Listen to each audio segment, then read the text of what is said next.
ॐ नमः शिवाय।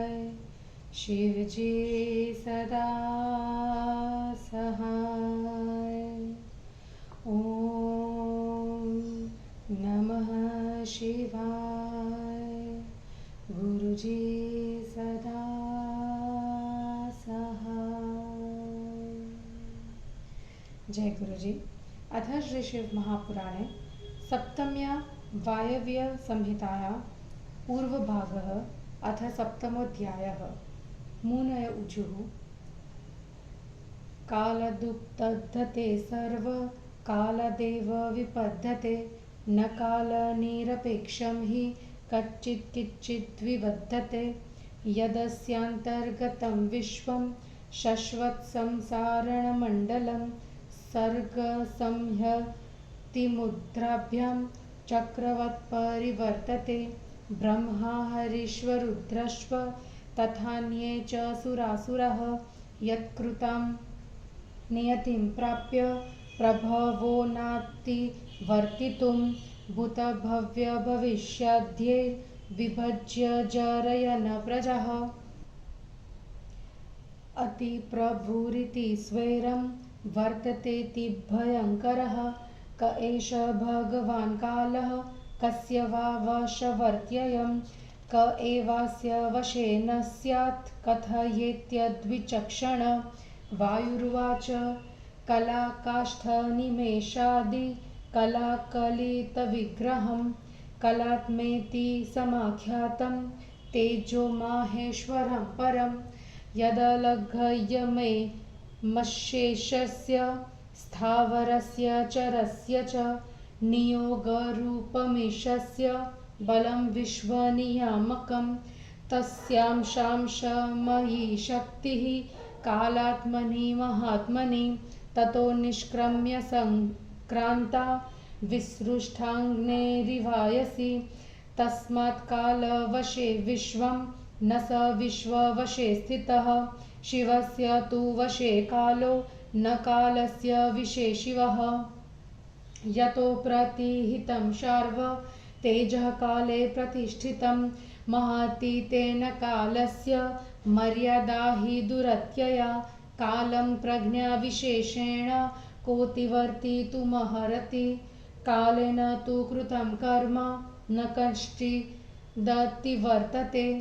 एकच्छत्रां महिं कृत्स्नां ये पराक्रम्य शासति तेऽपि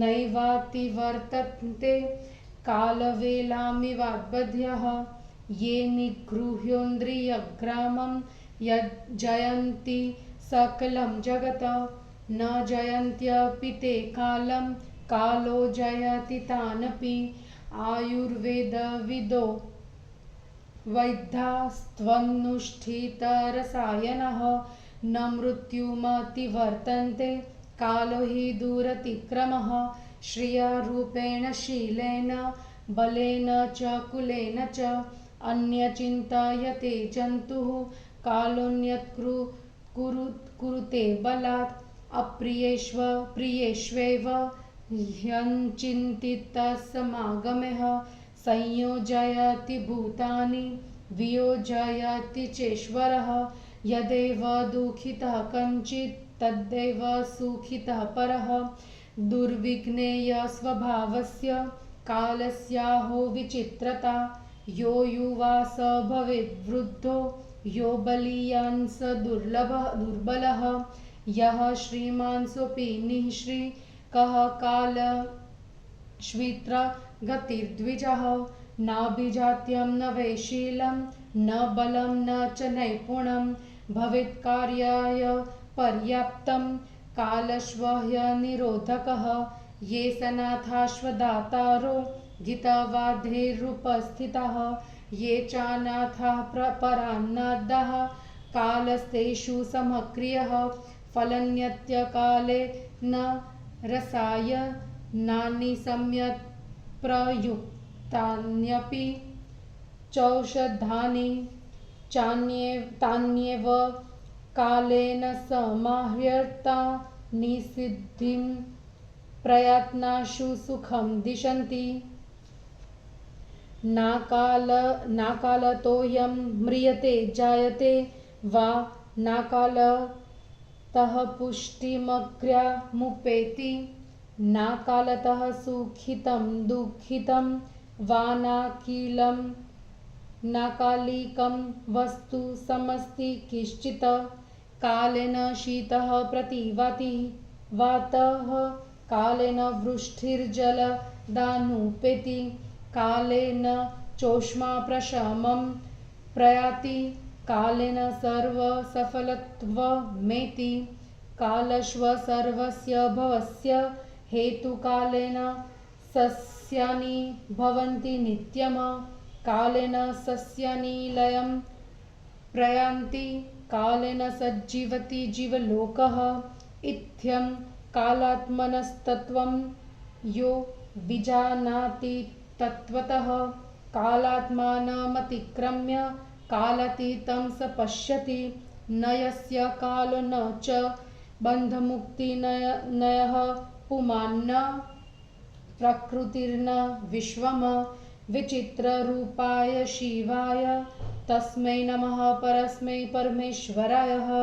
इति श्री शिवमहापुराणे सप्तम्यां वायव्यसंहितायां पूर्वभागो कालमहिमा वर्णनम नाम सप्तमोऽध्यायः। हिंदी अनुवाद। मुनियों ने कहा, समय पर सभी वस्तुएं उत्पन्न होती है और समय पर ही नष्ट होती है। समय के बिना कहीं कुछ नहीं होता। जब यह संपूर्ण संसार प्रलय काल में इनमें विलीन हो जाता है तब इसकी फिर उत्पत्ति होती है। यह उत्पत्ति विनाश का क्रम चक्र की भांति चलता रहता है। ब्रह्मा विष्णु रुद्र तथा और देव दानव कोई भी प्रकृति के नियमों का उल्लंघन नहीं कर सकते। यह काल भूत वर्तमान भविष्यत रूप से प्रजा को जर्जर करता हुआ परम स्वामी की भांति स्वच्छंद तथा भयंकर रूप से व्यवहार करता है। यह भगवान काल कौन है, किसके वश में रहता है, इसके वश में कौन नहीं हो सकता। हे विद्वान, आप कहिए। वायुदेव ने कहा, कला काष्ठा निमेष आदि ये काल के अंग है। यह कालात्मा ही महेश्वर का तेज कहा गया है, जिसका स्थावर तथा जंगम कोई भी अतिक्रमण नहीं कर सकता। यह ईश्वर का आदेश रूप तथा संसार का रक्षक है। उसकी अंशमयी शक्ति कालात्म रूप उस महान आत्मा से निकलकर सब जीवों में वैसे प्रवेश कर गई है जैसे लोहे में अग्निकण।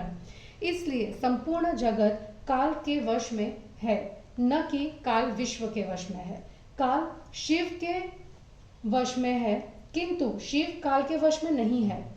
जिस कारण से काल में शिवजी का अप्रतिहत तेज प्रविष्ट है, इसलिए काल की इस महती मर्यादा को कोई मिटा नहीं सकता। विशेष बुद्धिमानी से भी कोई काल का अतिक्रमण नहीं कर सकता। काल द्वारा किए कर्म को कोई नहीं मिटा सकता। जो अपने पराक्रम से संपूर्ण पृथ्वी पर एकछत्र राज्य करते हैं, वे भी काल की मर्यादा को समुद्र की बेला की भांति नहीं मिटा सकते। जो इंद्रिय समूह पर विजय पाकर संपूर्ण संसार को जीत लेते हैं, वे भी काल को जीत नहीं सकते।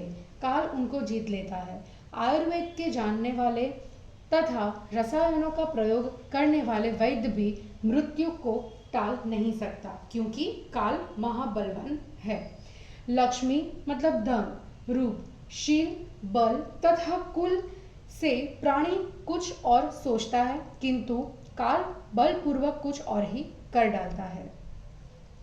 जिनको सोचा भी नहीं गया था, ऐसे प्रिय अप्रिय व्यक्तियों से भेंट, ऐसे स्थानों की यात्रा कराना या उनसे हटाना काल भगवान ही कराता है। जिस काल में एक दुखी है, उसी समय दूसरा सुखी है। अतः काल का स्वभाव और गति नहीं जानी जा सकती।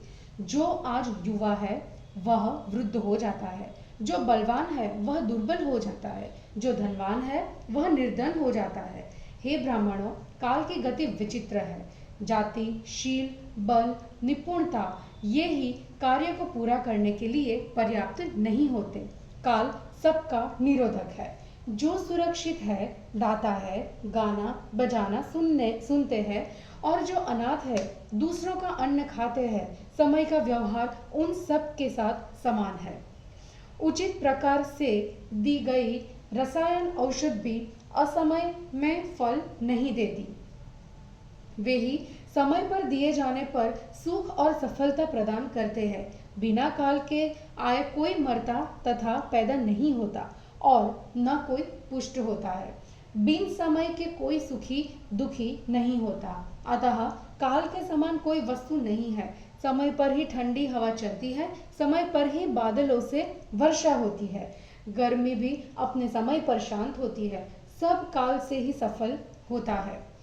सबकी उत्पत्ति का कारण काल ही है। समय पर ही फसलें होती है, समय पर ही फसलें कटती है। प्राणी भी अपने समय तक जीवित रहते हैं। जो इस प्रकार कालात्मा के तत्व को ठीक से जानता है, वह कालात्मा का अतिक्रमण करके निर्गुण परमात्मा का दर्शन करता है, जिसका न काल है, न बंधन है, न मुक्ति है, जो न पुरुष है, न प्रकृति है, जो विश्व रूप तथा विचित्र रूप है। उस परम परमेश्वर शिव को नमस्कार है। और इस प्रकार श्री शिव महापुराण में काल महिमा वर्णन नामक 7वां अध्याय समाप्त हुआ। जय गुरु जी।